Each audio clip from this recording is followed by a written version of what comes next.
Hey, what's going on, everybody? It's Mike from sneakerhistory.com, and we are back with another video. Guys, thank you so much for dropping back on by. Happy New Year, guys. This is 2022, so let's start off with a bang. Go ahead and hit the subscribe button if you haven't done so already, or if you're new to the channel.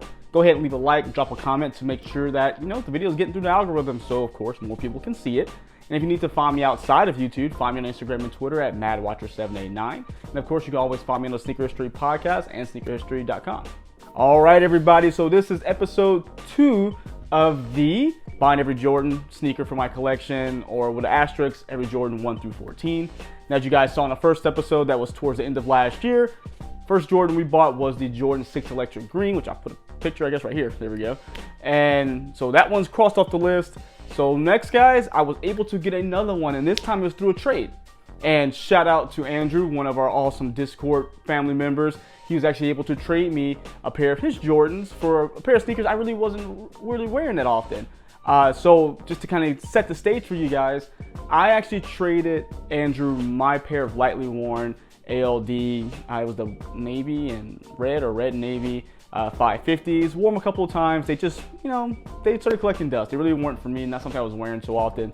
Nice shoe, but again, if I'm not wearing it, what's the point of having it in collection? So when I reached out to our group to say, hey, I got this pair of shoes, wanted to trade for my collection series I'm doing, he actually said he has a pair of DS Jordan 1s, which I know, guys, I said I wasn't gonna get Jordan 1s just yet, but for the video's sake, I thought it was a good pair to get. It's one I actually liked already. I'm still gonna be trying for the Nigel Sylvester ones to cap off the series, but there may be a little bit of a caveat to that because I think it's going to be either the Nigel ones or the Origin Story Spider-Man ones. So you guys know me, those are two of my favorite Jordan ones, and basically whichever one I can get for the best price, I want to cap off the series with it. But going back to what we picked up through our trade, so again, traded a lightly worn pair of ALD 550 New Balances for this, what you guys see, like I mentioned, a Jordan 1. These were a DS pair, and reading the color off, it is going to be black, fresh mint, and light army. If you guys know already, this is actually going to be the Patina Jordan 1 or the Rust Shadow, depending on what you want to call it.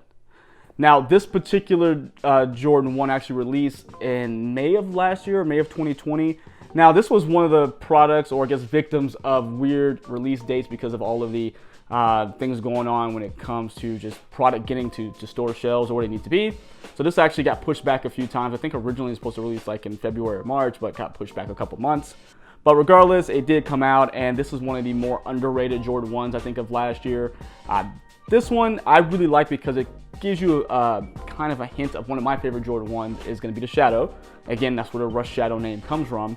But what's really cool about it is that the heel cup and then the ankle collar really give you that vibe of the 2009 Jordan 1 Shadow, where they replaced the leather with this suede. Now, I don't think this suede is nearly as nice, but you can see here as we kind of brush our finger, it does change colors, but I don't think it's as plush as the 2009 version, but it does still have that same setup. Now, the top of the ankle collar is done in a nice black leather as well. We have our Black Wings logo, and overall, I think the shoe is very nice. There's nice materials. We're not going to go through a full review because, of course, you guys have seen this shoe already, but I just wanted to kind of give you guys my take on it. Now, patina, of course, if anyone didn't know, it is going to be the aging of a high-quality leather, or it's also something you see with, like, metals. I think, I don't know. I don't want to say it wrong because I want to say, like, the Statue of Liberty might have a patina effect when it went from copper to the green color, but that's more of an oxidation. But this is not science class, so let's just stick with the leather. So when a nice leather starts to change color and age, that's what the patina look is, and that's what we're seeing here across like the rand of the sneaker here, across the eyelets, and of course where the swoosh is. Now again, this is done I think in very nice colors. I think if they would have went with a full shadow and then did the patina look, I think it would have been even better. But I'm not mad at this. The only thing I'm not a big fan of on this sneaker is going to actually be the tag here on the tongue, which I can live with. It's not hurting me at all. But it's the same tag they used with the Biohack Jordan 1s they released, I think, 2 years ago. Again, not mad at it, but I wish it would have been the original, just the Nike tag right up top. They would have been, I think, better.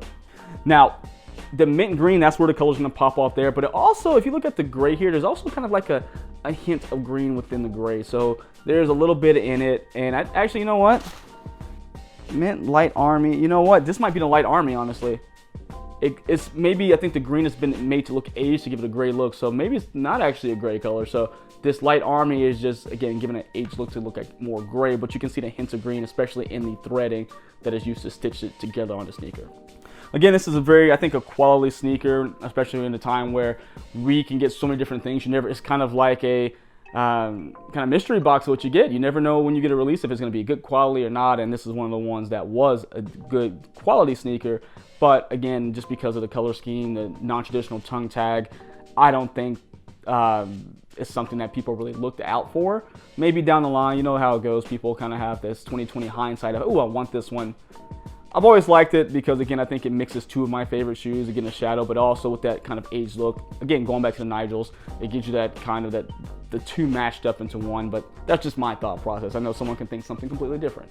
The midsole is going to be the traditional cup sole for the Jordan 1, but if you look closely, it is kind of aged, so it has kind of the off-white / cream color. And you have a black outsole, which, guys, I've worn these already. They were DS when I got them, but as soon as I got the box, and I had to put them on, so I guess you guys aren't getting a true look at me unboxing them for the first time.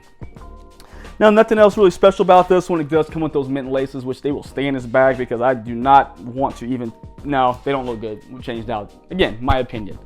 So we got another one knocked off the list. Again, still going to go after one of those 2 Grail Jordan 1s to cap off the series, but we are down to 12 more to get. And actually, I have another one that just came in through another trade, so that's going to be another video, but just know that 2 down in the video, another video coming soon. So we're making moves. Again, we want to finish this up before the end of 2022, so it gives us some time to actually find some deals and steals as opposed to just paying resale price for everything. So that's the goal. We want to do it on the under $250. That's the goal for each sneaker. And you guys let me know, again, if you guys know anywhere that has deals and steals on one that I don't have already, let me know down below. The help is really appreciated. And again, shout out to Andrew and Discord family. I really do appreciate you, man, for the trade. And again, any questions, any comments, really let me know down below. I appreciate talking to you guys. And again, thanks for rocking with me coming into 2022.